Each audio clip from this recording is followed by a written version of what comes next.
Hello everyone, welcome to Driving Without Drama and our next video. This is another helpful sayings video, number 3, and I've called this one Chris Gilbert. Now you might wonder what kind of helpful saying is that. That's not a helpful saying, that's the man from whom I learned them. He was a police trainer, taught police pursuit and response, probably the best instructor I've ever met.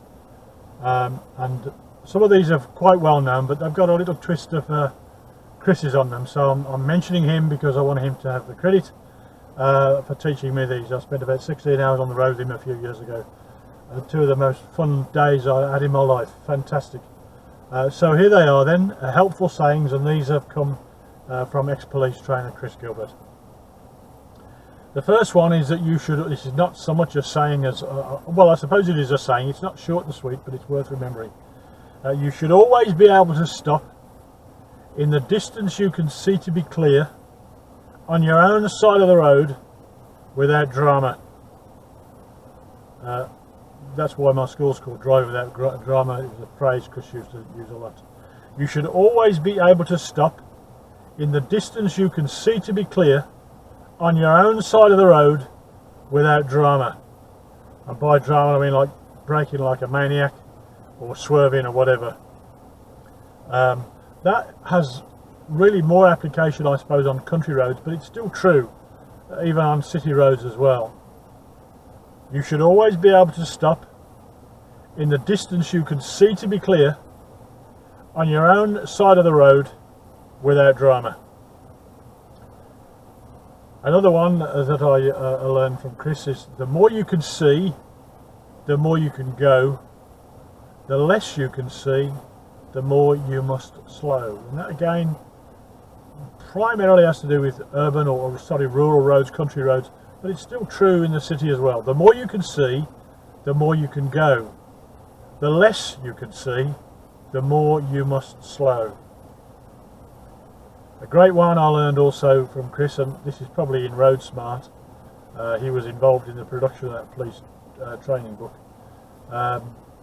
Especially at approaching to roundabouts, planning to stop but looking to go. So every time you're coming up to a roundabout, you're planning to stop, because 9 times out of 10 you've got to give way to the road, but you're looking to go. Planning to stop but looking to go. My first instructor, when I was training to be an instructor, used to say, I never stop at roundabouts. Now that's probably an exaggeration, a slight exaggeration, but I'm the same. You're planning to stop because you've got to give way, so you're adjusting your speed on the approach, but as you're adjusting that speed, you're looking to go. And if the space is there, you keep the car moving and you take it, but be very careful. Remember what I said last time about hesitancy being better than haste. Planning to stop but looking to go. Another great one I learned from Chris, very simply summed up, says, treat everyone with suspicion. Treat everyone with suspicion. There are some appalling drivers out there, and even the good ones make mistakes. One of the common ones I see all the time is van drivers reversing off a drive when you're coming up the road in their blind spot. They're reversing towards you, they've got no rear windows, the van is reversed in such a place that they can't see you in the mirror, you're in their blind spot, they keep coming. Treat everyone with suspicion. That kind of situation, you want to be slowing down and making sure, and stop if necessary. Treat everyone with suspicion. One you've heard me use before, which I think perhaps might be Chris's alone, eyes on main beam. Eyes on main beam. What does that mean? Well, normally your headlights, when you've got your headlights on at night, they're on dipped beam, so they're set to point down at the road. So you've still got good vision, but they're not on full beam or main beam, which means they're up, pointing directly forwards. You notice the difference if you're in the country in the dark. If you switch from dipped to main beam, it lights up the road much more. And so that's what main beam is. It's when the headlights come up. If you switch, you get the blue light come on your display unit. That tells you you're on main beam, and it means your lights are not pointing down, they're up. And the phrase Chris uses a lot is eyes on main beam. Get used to having your vision up. Most drivers are looking just down this first 100 metres. Get in the habit of looking beyond that. Yes, you've got to take that 100 metres into consideration, so you need to be looking through the foreground, as it were. But get in the habit of lifting your vision right up, eyes on main beam, looking well ahead. You'll see things before everybody else sees them.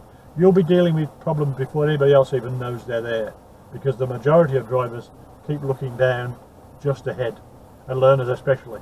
So eyes on main beam.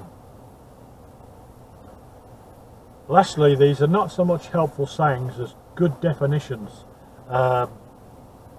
that again I learned from Chris Gilbert, not on his videos. You'll find him on YouTube. Some amazing stuff on there, but most of his stuff you've got to buy on DVD.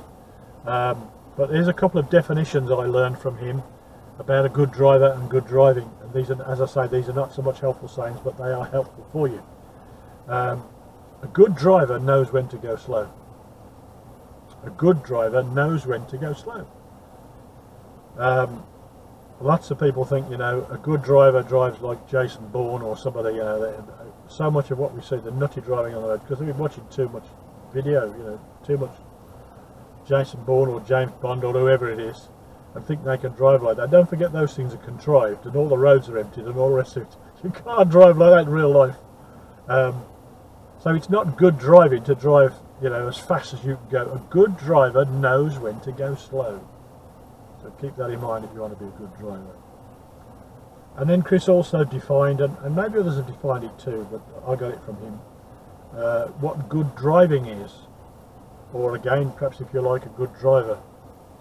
A good driver is always, this is great advice, believe me, a good driver is always in the correct position on the road, travelling at the correct speed for the situation and circumstances, with the correct gear engaged. Just those three simple things. Correct position on the road for the situation and the circumstances, correct speed for the situation and the circumstances, and the correct gear, of course, for that speed. And as Chris points out in one of his videos, if you get those three rings right all the time, you can't do any better. That's perfect driving, but it's very, very hard to do, and I can confirm that. It's hard to do. So let me just very quickly recap for you.